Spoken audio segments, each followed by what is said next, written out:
Hello, very good morning and happy Thursday and happy Navarathri. Day 4, we are celebrating the 9 days and 9 stories. So, happy to have you with me.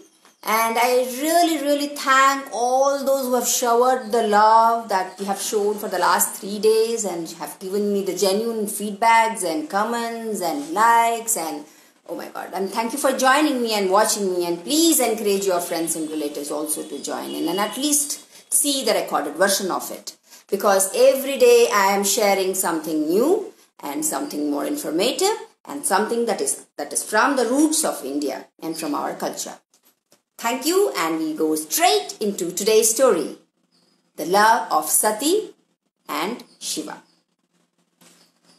Long time ago, millions of decades ago,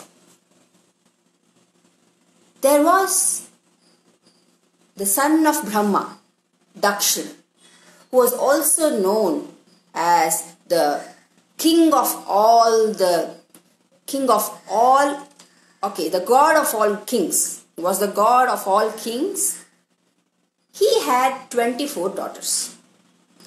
And in the 24 daughters, the youngest one was Dakshayani. Now, Dakshayani was a very pleasant looking, a very gentle human being. She loved everything about life, but more than that, she always adorned from her childhood to marry Lord Shiva. Lord Shiva?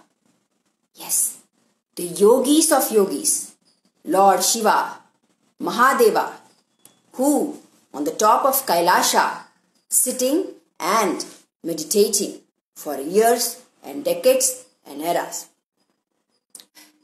Lord Shiva is known to be out of any attachment because he is not believed to be a human.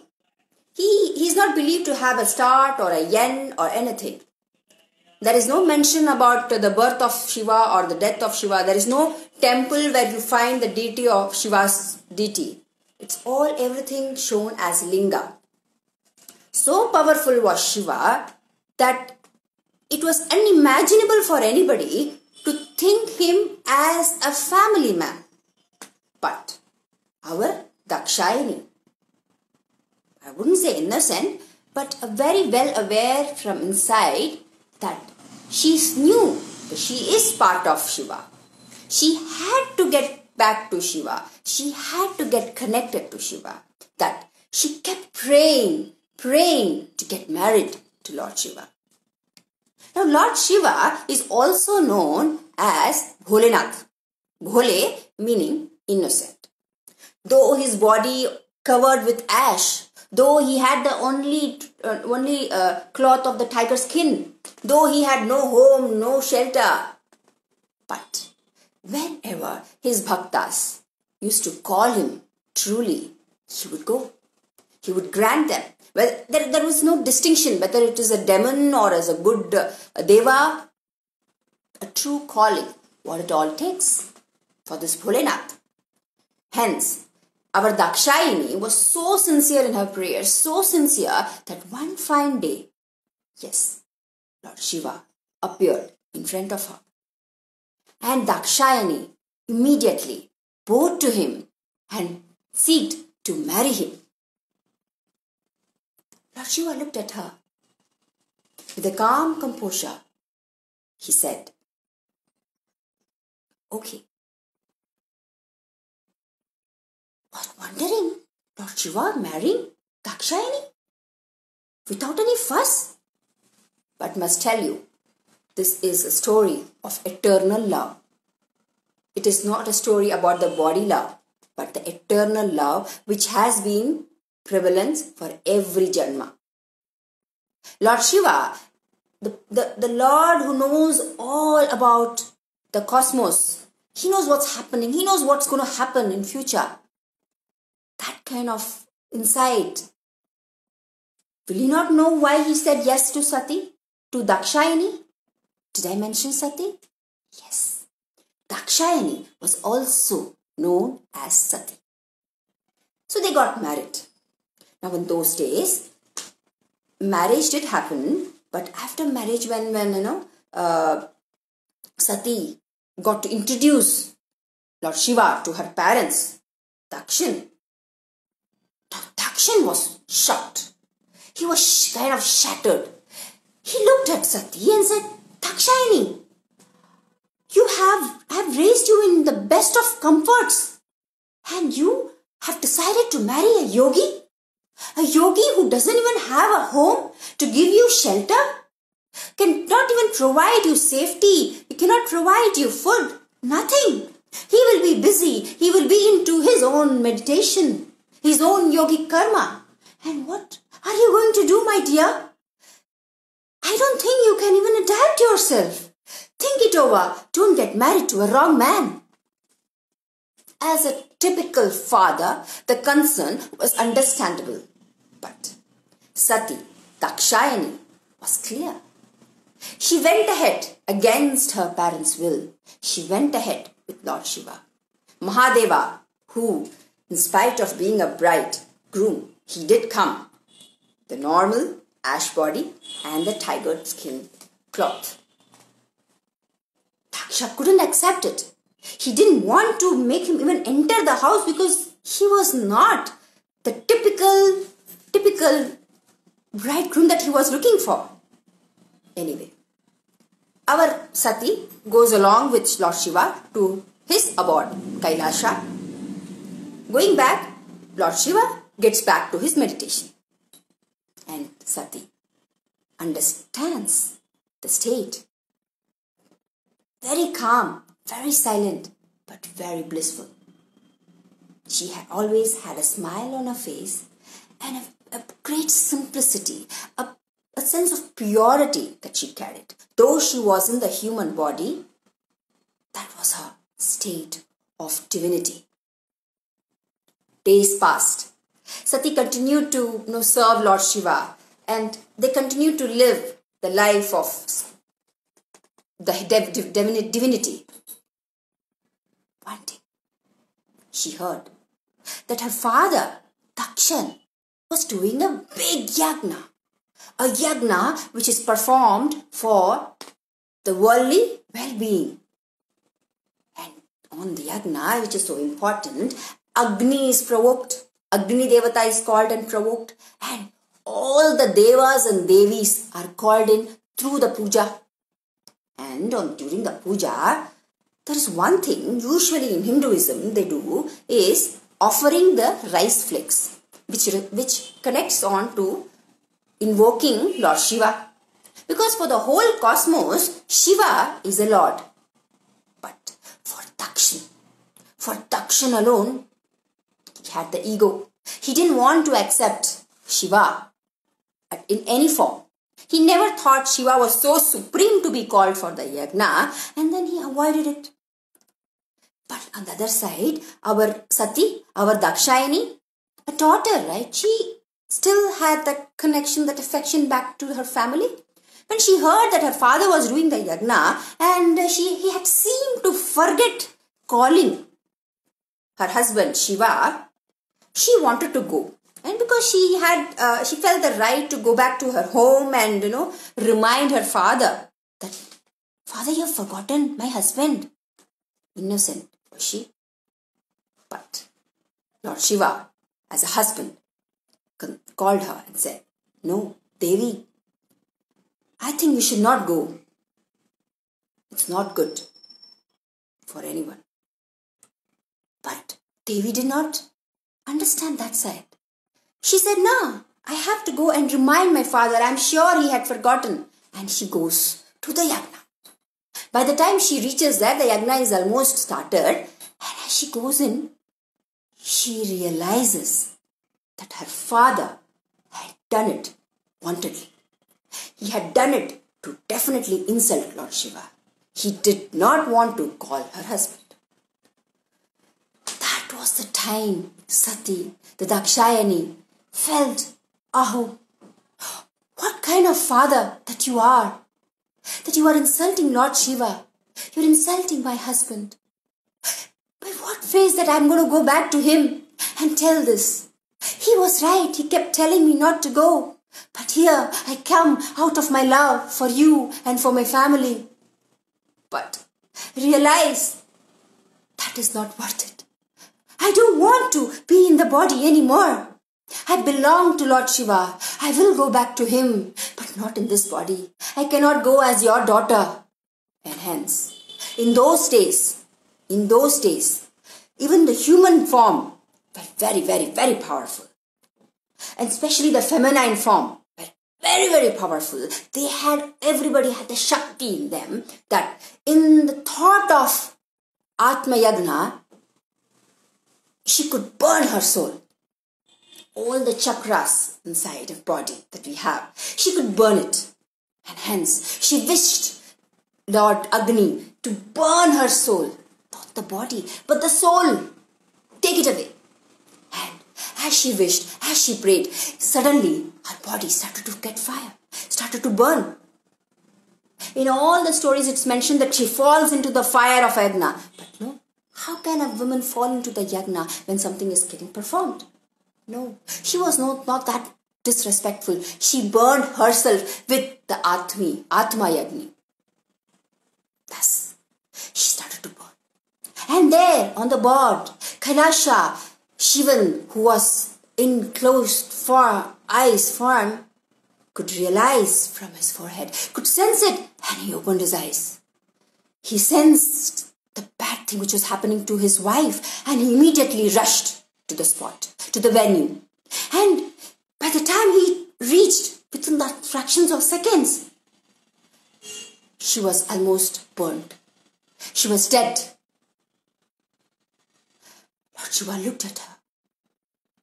Though he is known to have no attachment, but that was not a fair judgment.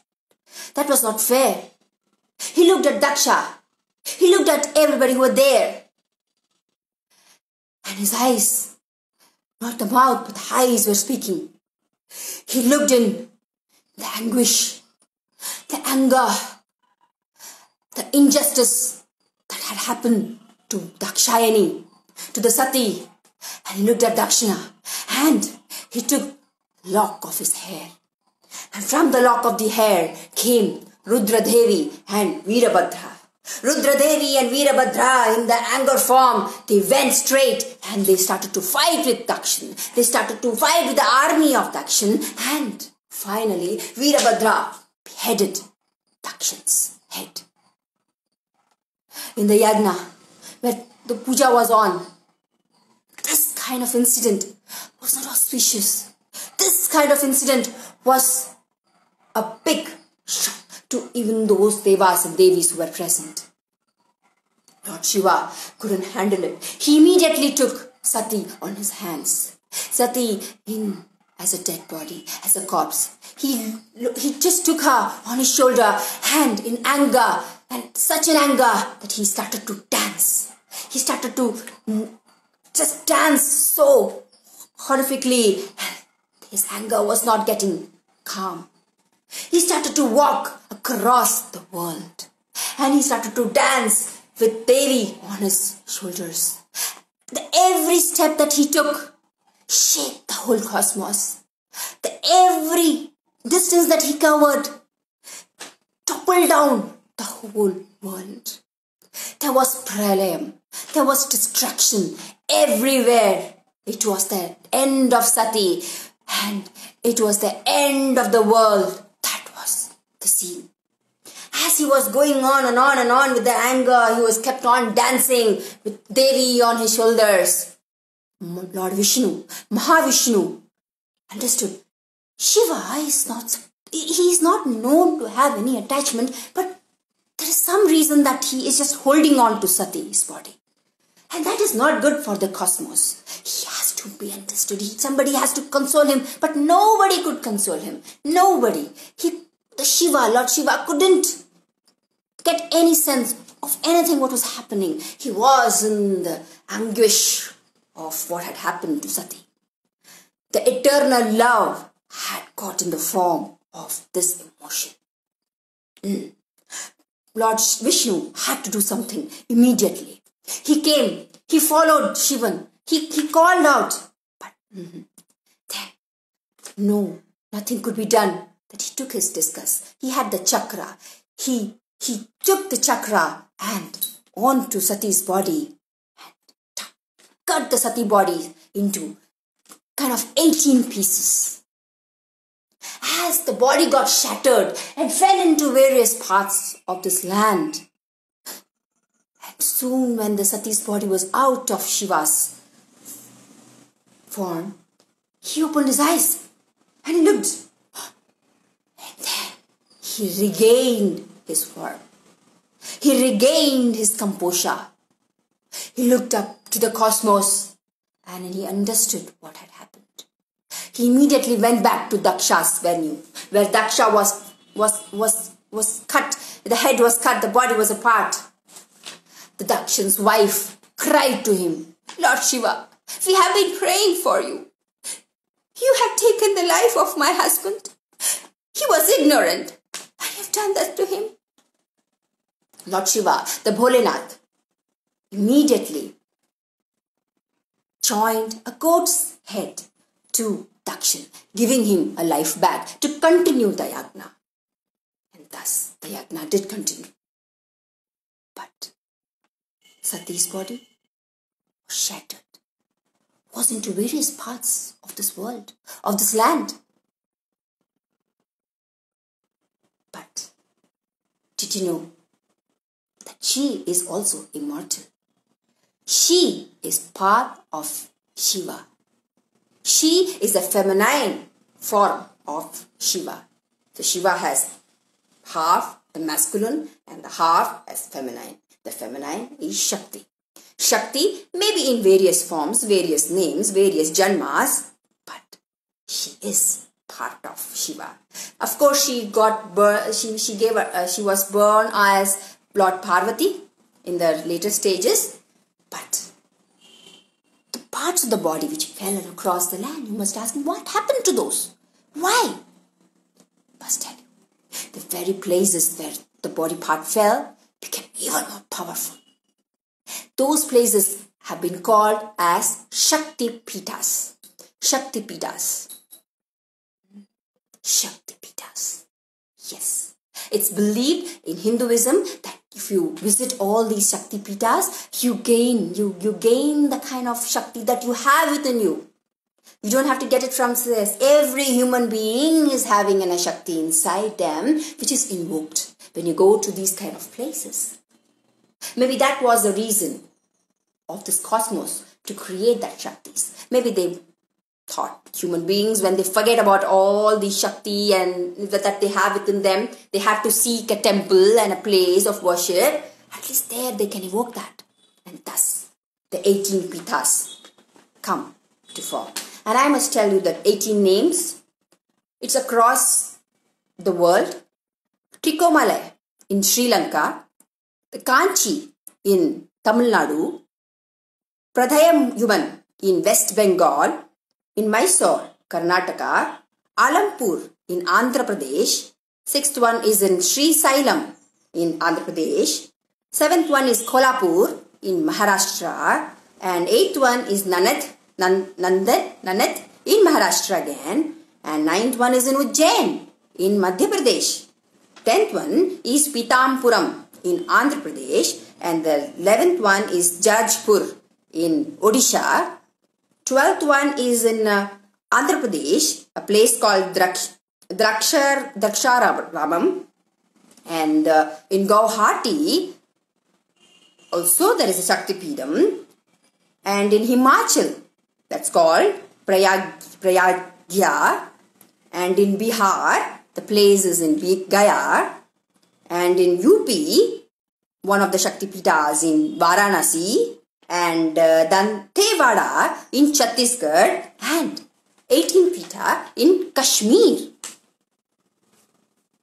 So, that's the story of the eternal love of Lord Shiva and Sati.